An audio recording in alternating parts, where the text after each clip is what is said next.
In this video, I will be showing you how to work a make one left. A make one left and a make one right are the most common ways of doing increases. To start, you are going to knit until your pattern calls for the increase. I am knitting my first 3 stitches on this swatch.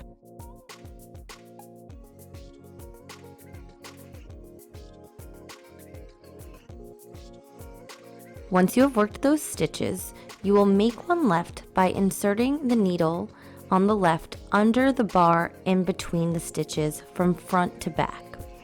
Then you will knit the new stitch that is on your left needle through the back loop.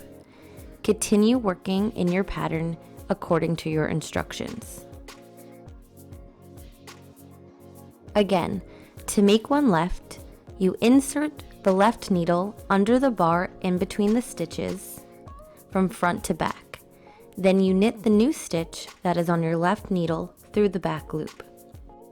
Check out our other videos for make one right and how to make one left and right purlwise.